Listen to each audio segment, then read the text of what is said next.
So this particular area that you can see now will slowly be turning into my office. Cool, cool, cool.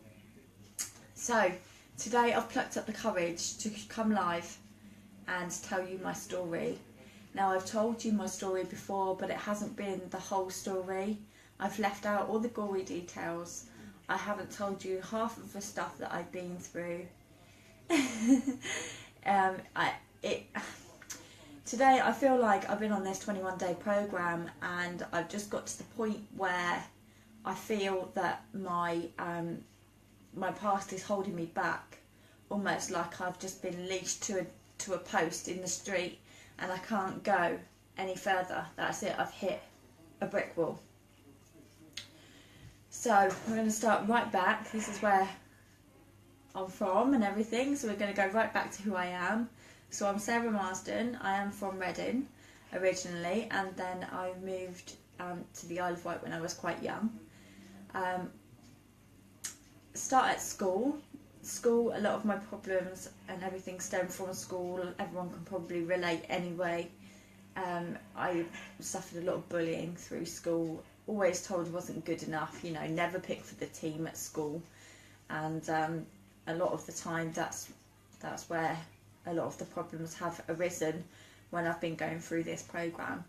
So, like, you know, we did a exercise the other day that we had to push ourselves to do crazy rap things and things like that, and I just completely froze and thought of school.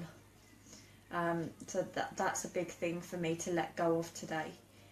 I've also been through a lot of stuff in the past with, I don't really like to say it, but when I was 15, I went out with a group of friends. This is a big thing for me to let go of today. We went out with a group of friends when I was 15, and I thought it was okay to go straight there after school, so I did. And the guy that I thought was my friend actually raped me when I was 15. So this is a massive thing for me to let go of today. I remember going home and not saying anything to my parents because I felt so disgusted.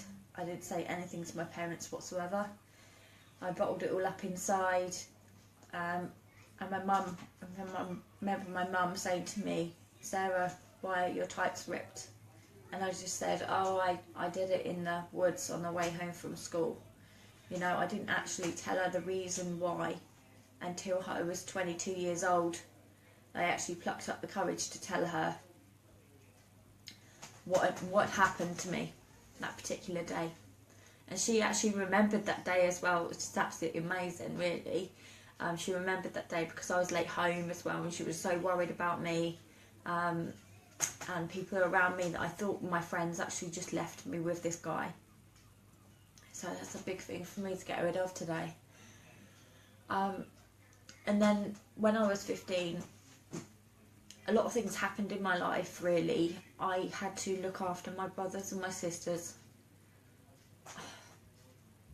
My mum and my dad are both big drinkers, and they were always arguing, always fighting, always violence, always had to run to a neighbour's house with all the kids. You know, they were quite young back then, and I would get them all together, like a little mum, I suppose, get them all together and rush off somewhere else to keep them safe. So that was a really big thing in my life. And then I fell pregnant at the age of 17, and I felt like an absolute failure. I felt like absolutely everything that I've done was wrong. Never felt good enough at all. Always blamed myself for absolutely everything that happened. We moved over here to the Isle of Wight when I was 15 as well, so that was a really big time in my life where I just felt so disconnected from everybody that I'd left back in Reading. And then we'd come over here, and I knew nobody apart from my nan, you know, and my nan, she just lost my granddad at that time, so we all had to pull together. And I'd always been that child, because I'm the eldest as well, that I I could just help everybody else, I would just help everyone else and not think about what I'm feeling at that time until after, and then I just explode. So I got quite angry about the whole situation, about my whole life. I was quite angry all the time.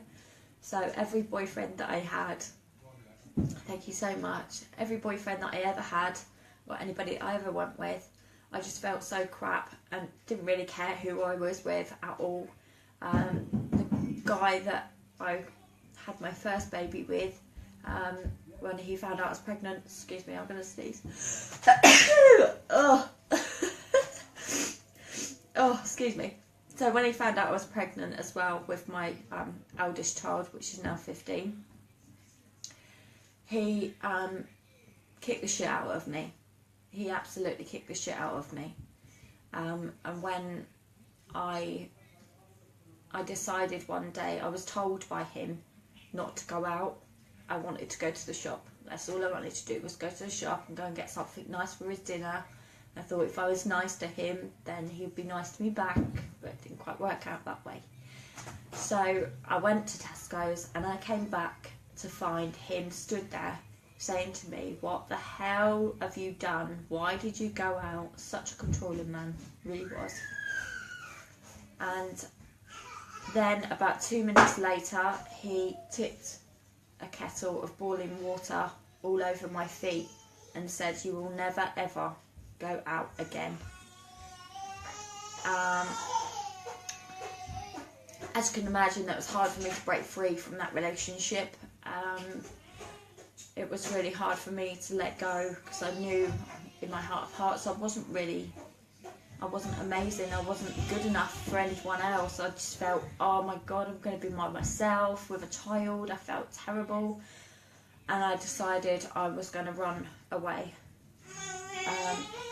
Sorry, my youngest child coming in now. Yes, baby, I'm here. So, at that time we were living in New Milton, and which is like in the New Forest sort of thing. So I ran from the New Forest with my child back to the Isle of Wight and put myself in a bed and breakfast to get away from him. And then after a week he found me. I don't know how he found me, but he did. And then I was forced to get a job. After I... Mama? Yes, darling, come here. I was forced to get a job, although I just had my baby. I got the job anyway. Okay.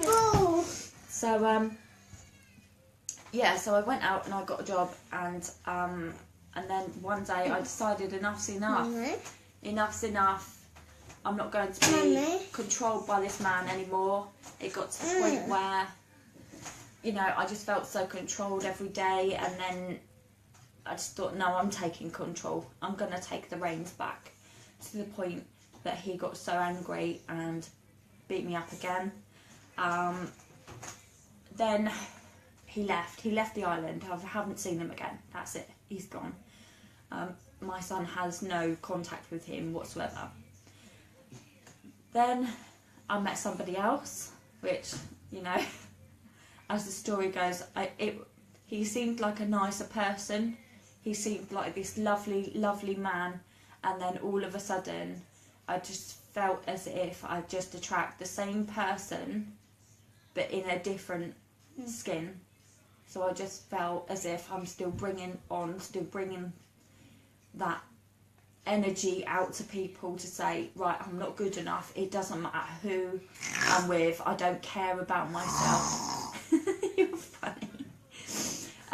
So I just went with the same person, just in a different skin, really. And I spent 6 years of my life with him.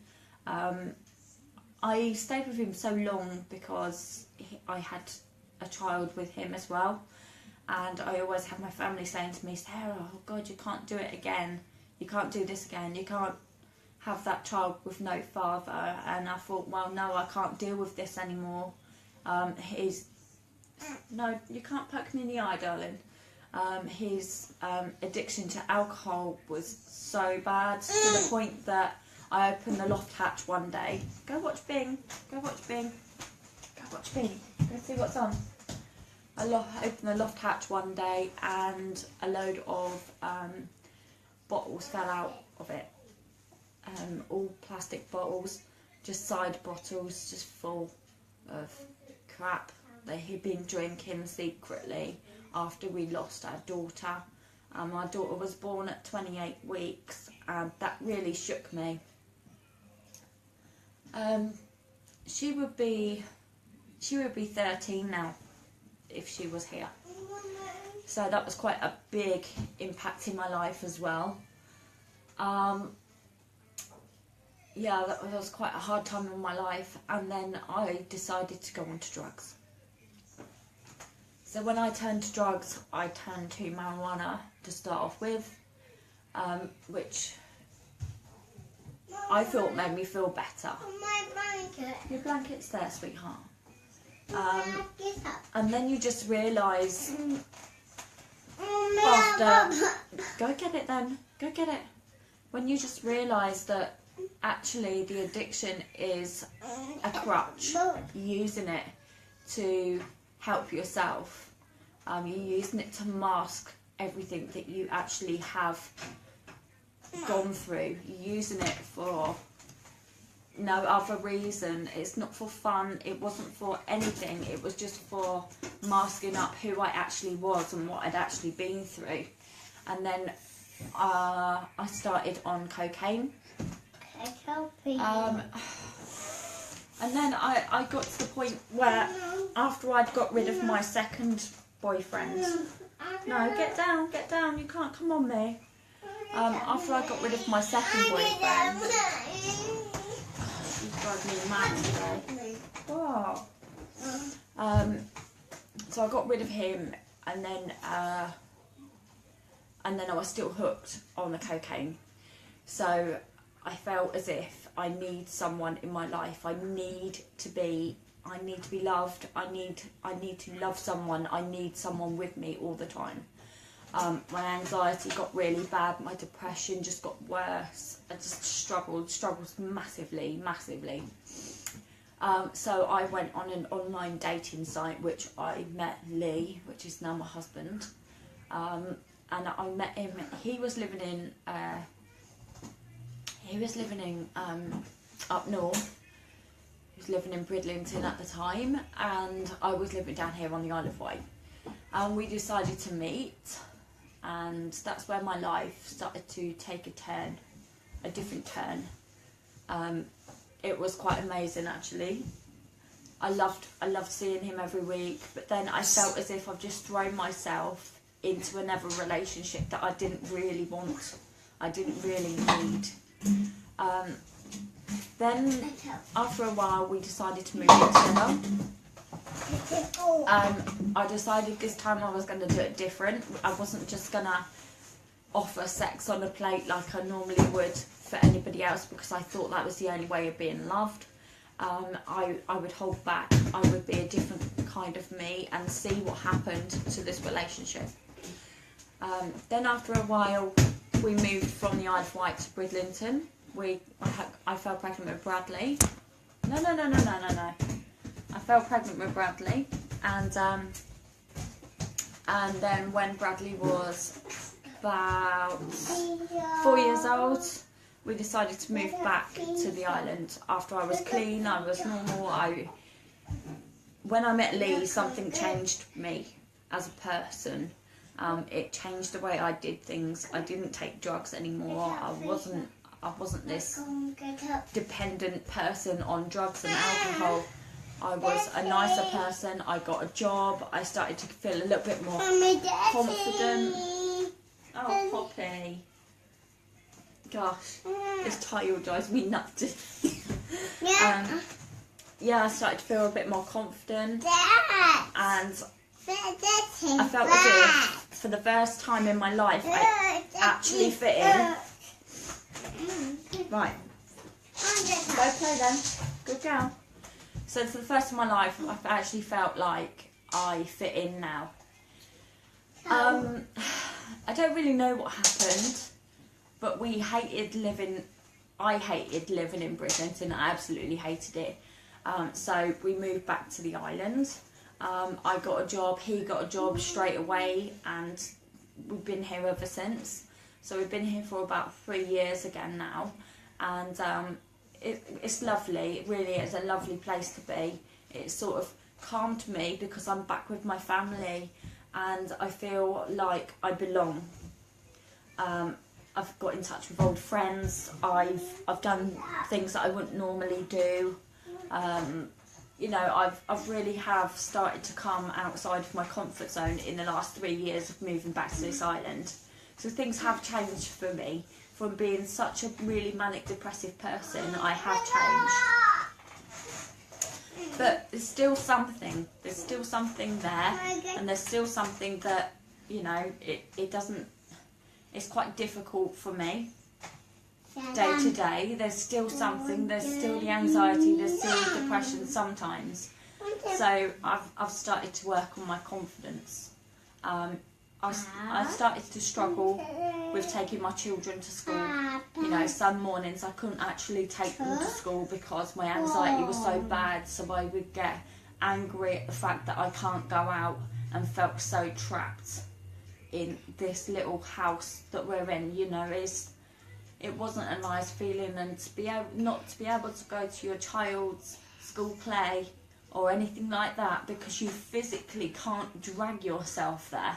That feeling is horrible, and that really does kill me inside. You know, it aches my heart to be feeling like that. It really does. So I decided to start working on myself and my confidence. I want to be the mum that can show up and just be there for my children.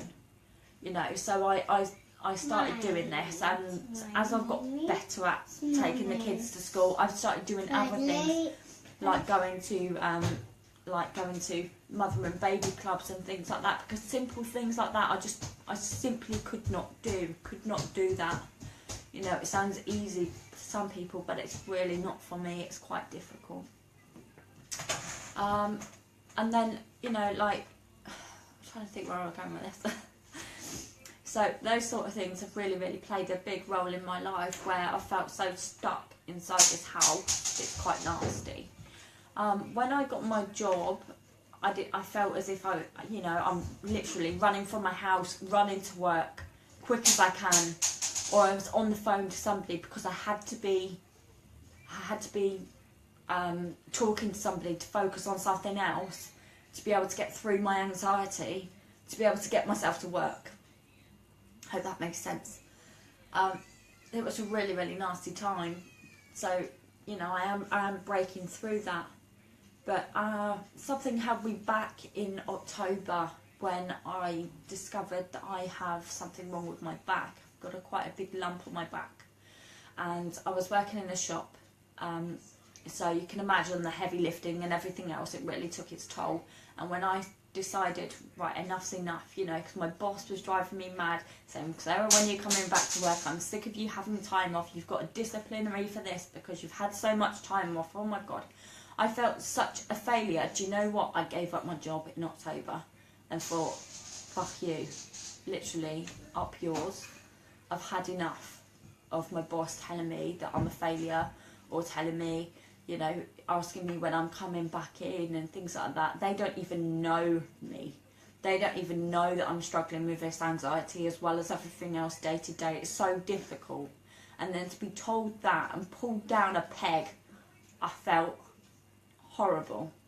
I felt like shit on someone's shoe. Trust me, that's how low I felt at that time. I put myself into network marketing, started developing my skills, started working on me, started doing a bit of self-development, which sort of brought something out in me, sort of brought the, you know, I am worth something out in me. And then